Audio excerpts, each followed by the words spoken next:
So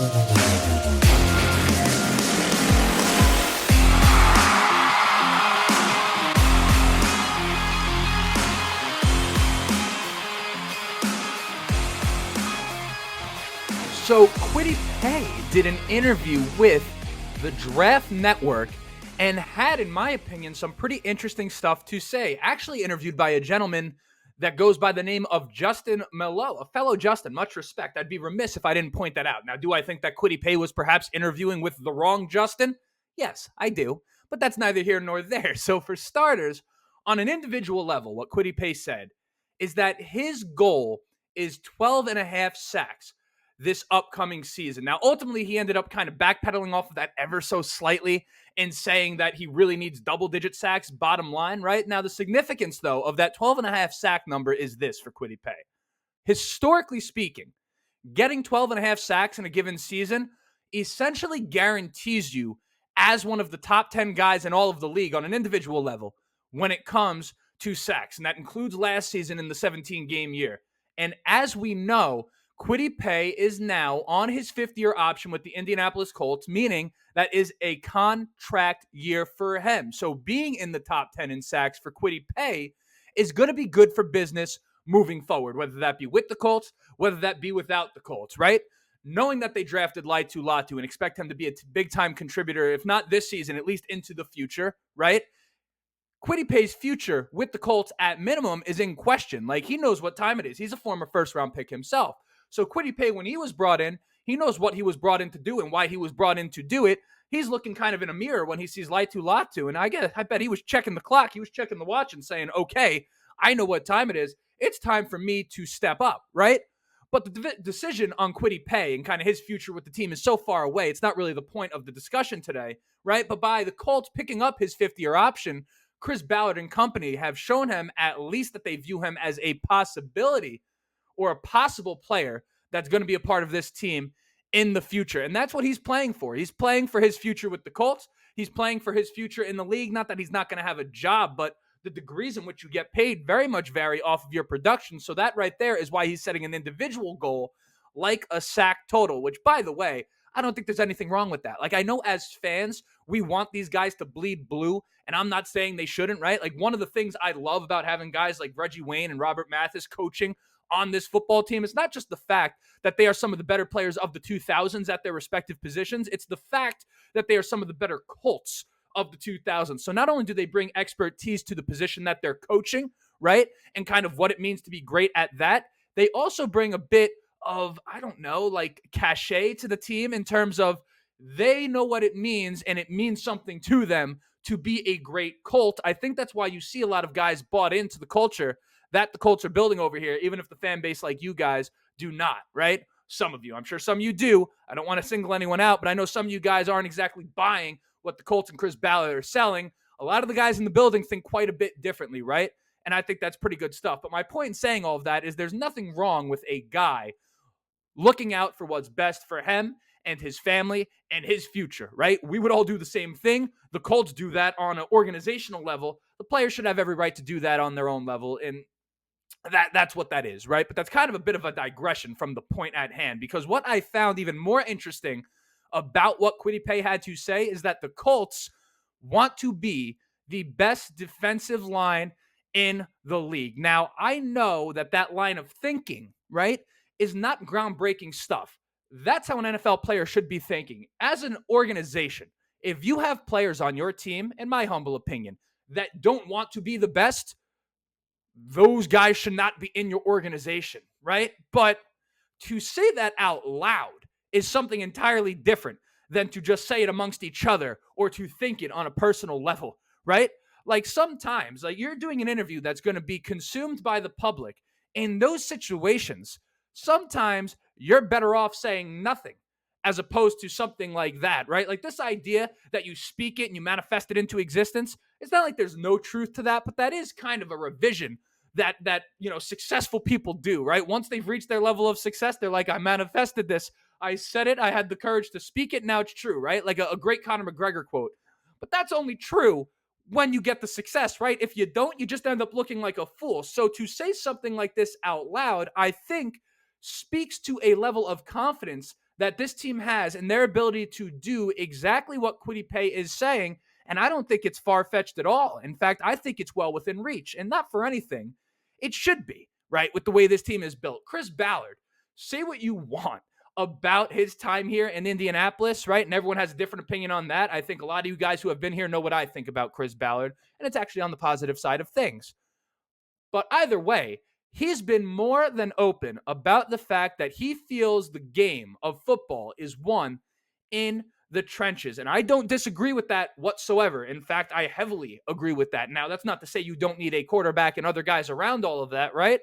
But it all starts up front. Like, no great play that you've ever seen in the game of football would have happened without some protection. Now, I know that's a broad stroke statement, and I'm sure there's a few examples. One that comes to my mind as a New Yorker is the David Tyree catch, Eli Manning, right? He didn't get any protection, and he chucked that thing up to David Tyree. But that's what they call a miracle, right? And it's a miracle because of the fact that that is not how a good play is supposed to look. Like, you look, the Kansas City Chiefs, right? Arguably the greatest team of the 2000s. They got throttled, right? And I say arguably, right? Because I know the Colts exist and I know the Patriots exist when you talk about these teams in the 2000s. But the Chiefs right there with anyone, albeit a little bit smaller of a sample size as we currently speak. They got throttled, what was it, 31-9 by Tom Brady's Buccaneers in the Super Bowl? And the story of that game was not how good the Bucs were, and it wasn't how bad Patrick Mahomes played. It was the lack of protection up front that Patrick Mahomes received. And that was not just some narrative that got pushed to protect the Golden Boy, to protect the future face of the league. You go back and watch that. That dude was running for his damn life. Even the great Patrick Mahomes was unable to do it without that protection up front. Now, let me bring it back to the Colts, right? My reason in bringing Chris Ballard into this and why I even brought that up and why I'm on this huge deal right now about talking about the line play up front, he doesn't just say that, Chris Ballard, right? Chris Ballard practices that. He practices what it is that he preaches. And he's done a damn good job at acquiring talent up front on both sides of the ball. You look at the top 10 cap hits that this Indianapolis Colts team has. And I'm going to start from up top, right?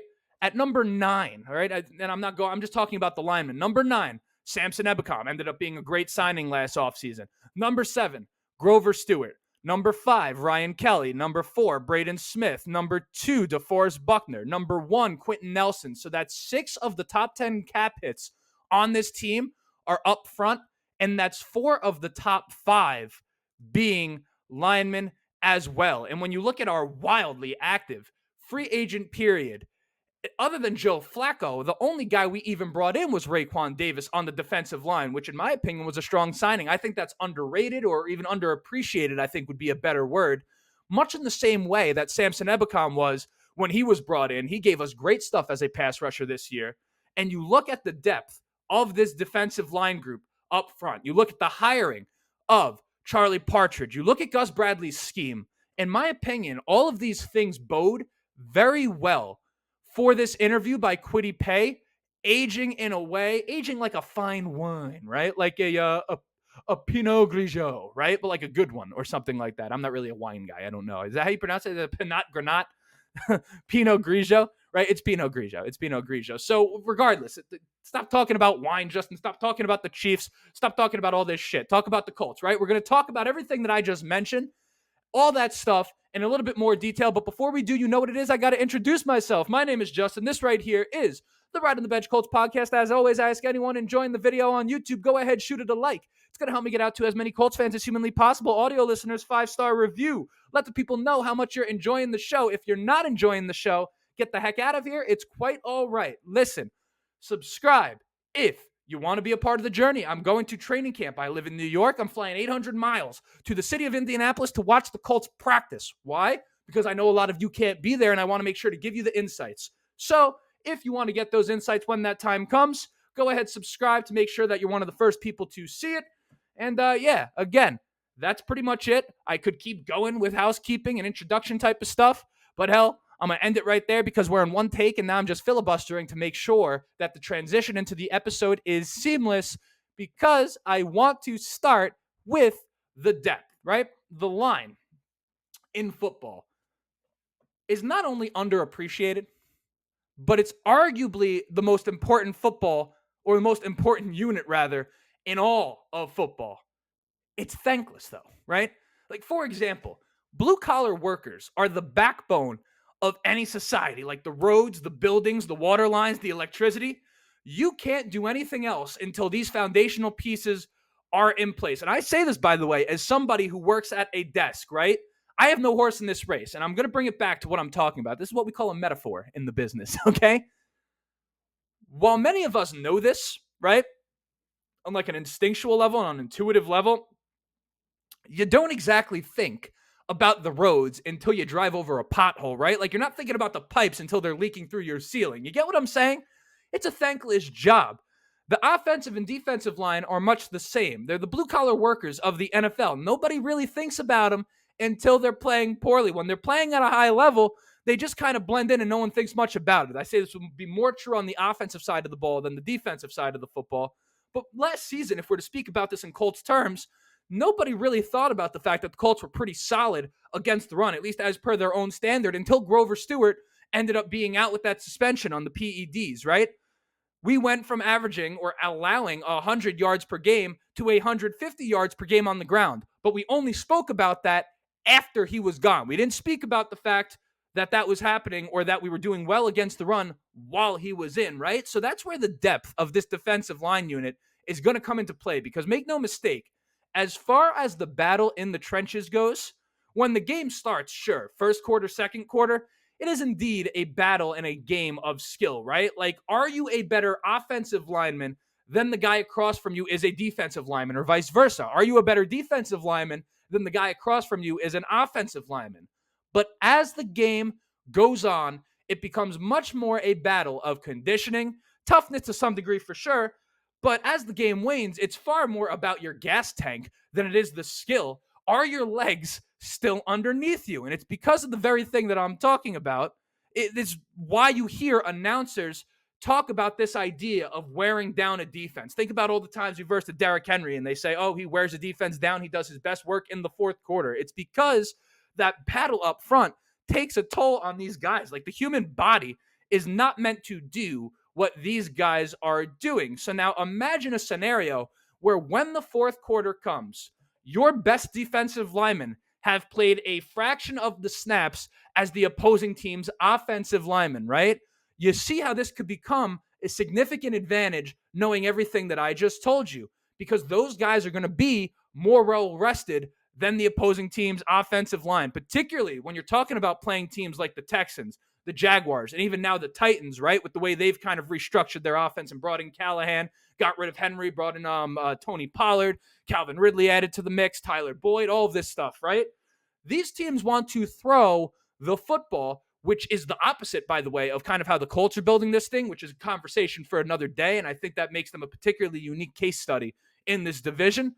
But late in these close games, the Colts are often going to be the fresher team, particularly up front, which again, we believe is where this game is won. Like, you look at the depth chart of this Indianapolis Colts defensive line. You're talking Kwity Paye, DeForest Buckner, Grover Stewart, Samson Ebukam, Dion Dangbo, Raekwon Davis, Laitu Latu, Taekwon Lewis, Ayada Bare, right?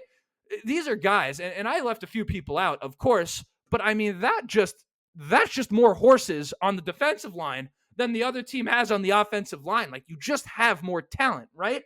And that is going to bode well for the Indianapolis Colts. Now, as far as the coaching side of things go here, with Charlie Partridge and Gus Bradley, they absolutely play a part in this idea that the Colts can have the best defensive line in the entire league. Charlie Partridge, many of you guys know, but for those of you who don't, this is one of the most respected defensive line coaches in all of football. I mean, he coached the likes of Aaron Donald and J.J. Watt in college, right? This is a two-time national defensive line coach of the year at the college level. That's one of two coaches in college football history who can say that. Now, the award only came out in the year 2008, but nonetheless, that is a firm 15, 16 years, right? Like, when he was coaching at Pittsburgh, they ranked top 5 in the country in sacks 4 consecutive seasons, 2019, 2020, 21, and 2022.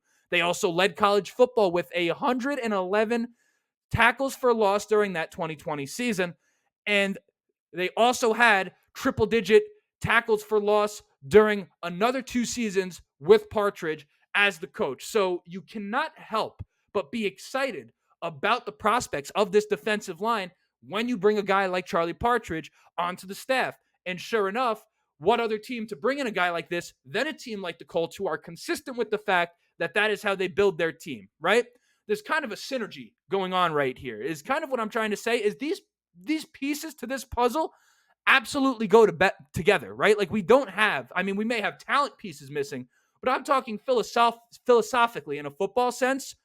Everything is making sense from the way the Colts are approaching this, in my opinion, the pieces that they are putting together, especially when you take into account that Gus Bradley's defense heavily relies on these guys up front, right? We have all the talk about the fact that he doesn't blitz and he doesn't change it up and he's predictable. He's always just dropping back in that cover 3, that cover 2, that shell type of defense. And listen, there's the negative to that, which we have seen, right? But when you speak about the defensive line specifically, all the lack of blitzing, the lack of stunts, right? It's just beat the guy across from you. And as a defensive lineman, that does 2 things. 1, it takes the thinking out of it, which 2 allows you to play free. And then 3, it empowers these guys to take the bull by the horns, right? I mean, this defense is going to go as this defensive line goes. And I think that to some degree explains the pick of Laitu Latu. I think the Colts know this. I think the hiring of Charlie Partridge ensures this. And I think when I hear Kwity Paye say what he's saying in an interview like this with the Draft Network, I also hear what he's not saying. And to me, that's an awareness of this very fact. It's an awareness of everything that I just said. I think this defensive line is going to be up to the task. I think they know how important they are to this team's success. And I think it's really going to become a major story this season, not just amongst us as Colts fans, but amongst the league as a whole in due time. Now, again, only time is going to tell, but I'm really, really liking what I'm starting to see and kind of how I'm starting to envision this going. Now, I know we're early. We haven't seen injuries, training camp, all this stuff. But last year, I was on an island saying that I thought this defensive line was going to be one of the top 8 in football. Sure enough, they were. This year, when Kwity Paye says that they want to be the best in the league, I think it's possible. And I think if there's anything we should be hopeful for as this team, listen, we're talking about an offense that has the potential to be within the top 5 in the league, if not the top 3, and the potential for the defensive line to be amongst the best in the league, if not the best. Not for anything. If you can say you're the top 3 in 2 major categories in this league, you're probably going to be a pretty good football team. And listen, I don't just say it to be a company man, no one pays me. I do this shit for free, okay? I'm not a company man, and I would certainly be willing to say if I think the Colts sucked. I think we're looking at something here, and if we're not, this is going to be the season we find out. But I just wanted to talk a little bit about this because Kwity Paye saying that to me, that was like, that was like if I was a cat, that was like catnip to me. You know what I'm saying? I loved hearing that.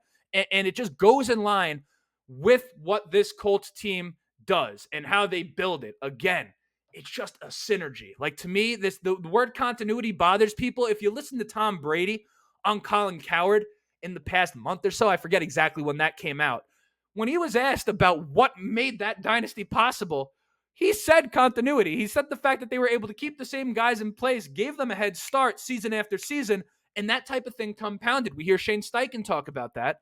And listen, I just love what I see. I mean, I don't want to just go on a complete diatribe here, but I mean, I just wanted to kind of talk about some of that stuff to give you a little bit of insight and hope as to why you should also be high on this defensive line. And I thought Kwity Paye and his interview was a great excuse to talk about it. But without further ado, that's pretty much all I have to say. Is what it is. That's an episode right there. My name is Justin. This right here was the Ride on the Bench Colts podcast. Like, subscribe, all that shit. Whatever you haven't done, do it. And until next time, you know what it is. As always, go Colts.